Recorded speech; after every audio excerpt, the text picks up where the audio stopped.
How can you leverage innovation techniques when part of a big group with centralized processes and risk frameworks slow you down? The background to this is, what are your thoughts on navigating innovation when you're part of a larger parent group that cascades certain processes and certain risk reviews throughout the organization, so that it becomes very difficult to innovate through a crisis and do it in an agile form, when we have to negotiate not only amongst ourselves, but also with our parent company? It makes it very difficult to move quickly. Plus, on top of that, it's this whole, we are one company. We have to adhere to global standards, and we all want to adopt the same sort of processes whenever we want to adopt something new. So then it becomes very cumbersome to even adopt new technologies. What are your thoughts on the way to address this, please? That's a really good question, and actually these sorts of things occur not just during times of crisis, but also in organizations that are just beginning to start introducing innovation management as a competency in the first place. And what I would suggest is be very, very pragmatic and be very tactical. There's nothing wrong with using innovation tools, skills, and processes to deal with today's job problems, and deal with them in such a way that you're showing better results and returns than conventional or traditional techniques. So I often say to people in your position, be pragmatic. You're not going to boil the ocean.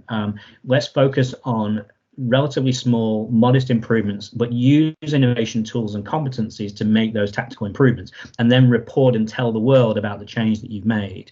And what you tend to find is that on the back of the success, especially if you're seen to be quick, dynamic, and creative on those tactical things, you get a bit more headroom, and you can start to actually use those capabilities to deal with some of the bigger, meatier things over time.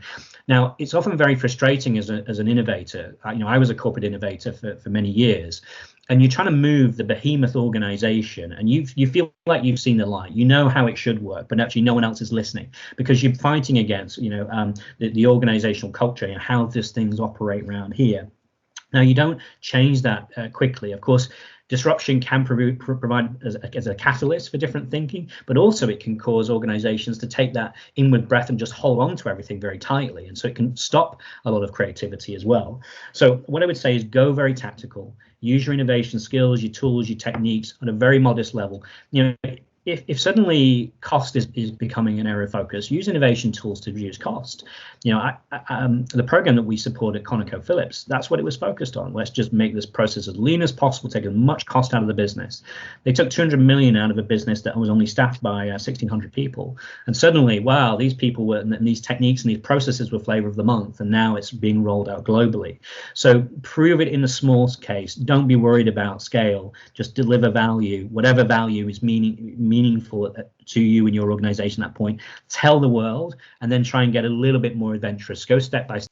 Yeah, you should find that is the best sort of method of getting you where you need to go. Although it's slow, I'm afraid. Yeah, just to add a couple of thoughts to that. I mean, I think Colin's absolutely right. It's almost adopting what I'd call guerrilla tactics, and trying to sort of build something up from perhaps not a strong position to begin with. I think I'd add to Colin's point the power of networks external to the organization, that actually it might feel rather lonely being the innovation manager in that organization. There are a lot of people like you in other organizations. And for a long time, I ran a networking group which drew these people together. It was just sharing experience. It was an opportunity to get moral support, cry on each other's shoulders, but also a hugely rich laboratory in terms of new ideas. One of the consequences of that was that sometimes bringing in outsiders to speak to the organization, it's the classic prophets without honor in their own country, but bringing in someone else, perhaps from a different sector completely, brings in some new perspective, which might make the organization, the core organization, think a little differently.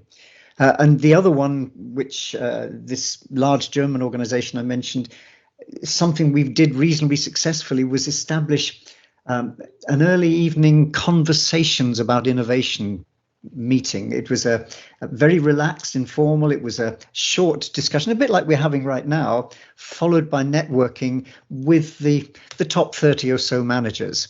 And the idea was just simply to keep the conversation going, not to make innovation a once a year strategic discussion, but each month, or I think it was every 6 weeks, but over a fairly regular period, just to keep the ideas flowing. And sometimes this was fed or fueled in terms of the conversation by people from outside the organization with very different perspectives to play with. Sometimes it was someone inside the organization who had something they wanted to push through. But somehow creating these networks, creating these conversations, another part of the guerrilla tactics to add to what Colin suggested.